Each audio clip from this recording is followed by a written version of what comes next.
St. Peter's Basilica stands as the most awe-inspiring church globally, an overwhelming blend of gilt and marble that embodies Catholic piety and Renaissance mastery.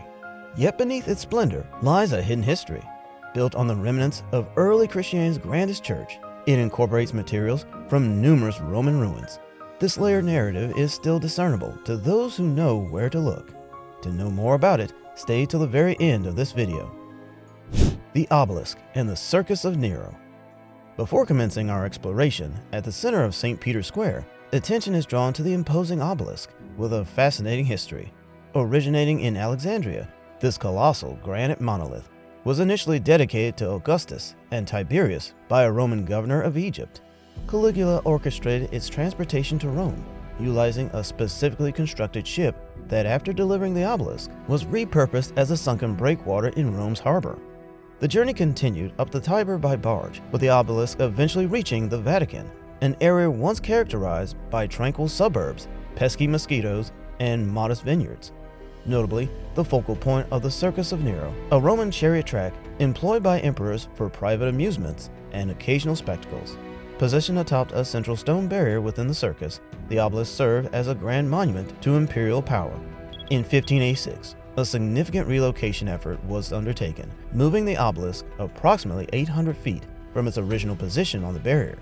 This intricate operation involved the coordination efforts of 800 laborers, 140 horses, and 35 substantial windlasses. The obelisk, now a symbol of ancient marvel, relocated within the heart of St. Peter's Square, bears witness to the convergence of Egyptian craftsmanship, Roman engineering, and Renaissance ambition. The delicacy of raising the obelisk prompted the Pope to enforce a death penalty for any talkative distractions among the workers, emphasizing the severity with a gallows on St. Peter's Square. Besides this monumental obelisk, Catholic tradition places the crucifix site of the Apostle Peter during Nero's reign. As per the same tradition, Peter's burial occurred just north of Nero's Circus, within a cemetery along the Via Cornelia.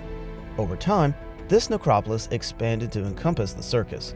The significance of Peter's tomb grew, leading to construction of a small monument in the late 2nd century.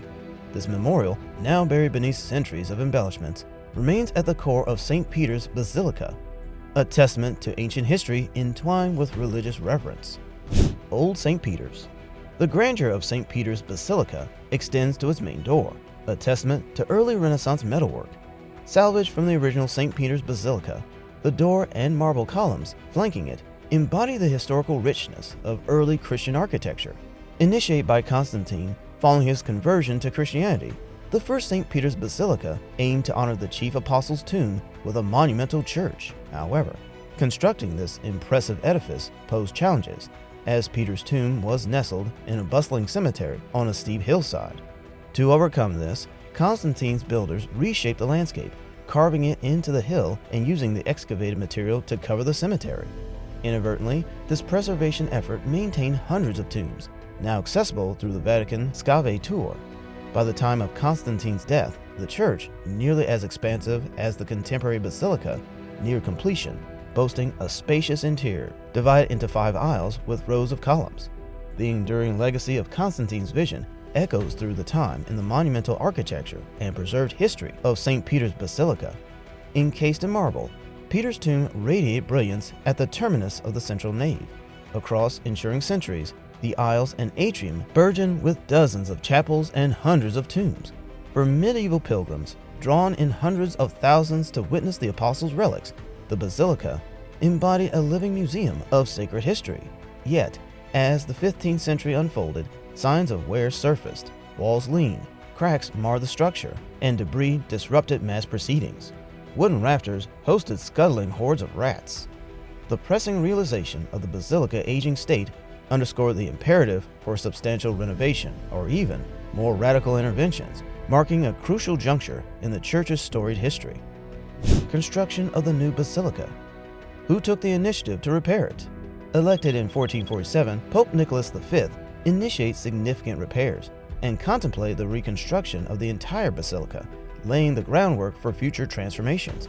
However, it was under the dynamic Julius II in the early 16th century that the ambitious endeavor to build a new basilica materialized. As the replacement structure ascended, Constantine's original basilica succumbed to demolition. Columns flanking the contemporary entrance, along with numerous fragments, found refuge from the old church, echoing an intricate narrative of architectural resurrection. Among the notable instances of repurposing is the basilica's baptismal font, crafted from Egyptian porphyry that initially served as the lid of a Roman emperor's sarcophagus. Originally part of the Hadrian's mausoleum, the porphyry lid found its way to the tomb of Holy Roman Emperor Otto II in the 10th century. When Otto's marble coffin lost its utility during the demolition of the old St. Peter's atrium, the lid survived, albeit requiring reassembly after an accidental drop. Symbolic of the present-day church, the baptismal font stands as a testament to the harmonious synthesis of ancient stones, repurposed into a cohesive whole, narrating the basilica's rich history. Designed by Donato Bramante, Julius II's chosen architect, the original plan for the modern basilica envisioned a perfectly symmetrical structure crowned by an enormous dome. While Bramante's centralized design persisted for decades, subsequent architects, including Michelangelo, who passed away just before commencing the Great Dome, introduced modifications. The dome's construction occurred under Pope Sixtus V, who tirelessly propelled the project with alternating shifts of 800 laborers working day and night. Over a century after the initial construction began, the last remnants of the old basilica were eventually dismantled. Following some controversy, a decision was made to incorporate a long nave into the design. Decoration of the interior. The interior's embellishment continued into the mid-17th century, primarily guided by the Baroque maestro Bernini. Renowned for its theatrical flair, Bernini crafted the altar in the central apse, an operatic composition focused on a gilded seat. Encased within the ancient throne of St. Peter, a mostly disintegrated wooden chair likely dating back to the late antiquity. Additionally, Bernini fashioned two striking tombs for his papal patrons, particularly noteworthy in the tomb of Alexander VII, my personal favorite, featuring a bronze feature of death emerging with an hourglass in hand from behind jasper drapery, creating a visually stunning and evocative masterpiece. Bernini's crowning achievement, the baldacchino under the rotunda, stands as the largest cast bronze structure ever created, the columns alone bearing a weight surpassing 80,000 pounds, yet its monumental scale harmonizes seamlessly with a vast interior, serving as a visual axis for the entire church. Baldacchino's towering presence directs every gaze towards the papal altar and Peter's tomb below. Emblematic of the basilic's recycling ethos, the baldacchino repurposed materials, potentially including metal from the Pantheon's porch and marble from a Roman temple for the papal altar. In front of the baldacchino, the descent of marble steps leads to the recessed area, known as the confession, forming a spatial journey within the basilica. This synthesis of grandeur, artistry, and historical artifacts renders the baldacchino a masterpiece, encapsulating the spirit of St. Peter's Basilica, where ancient fragments coalesce into a harmonious present. Although everything visible today dates to the 17th century, the bronze cupboard in the back wall conceals the niche of Polia, a recess cut into the ancient monument directly above the tomb of St. Peter. This Baroque elaboration of a monument from the first centuries of Christianity encapsulates the fascination of St. Peter's Basilica, where 2,000 years of history are hidden in plain sight. That's all for today. Hope you enjoyed the video. Make sure to like, subscribe, and press the bell icon for all future updates. See you next time.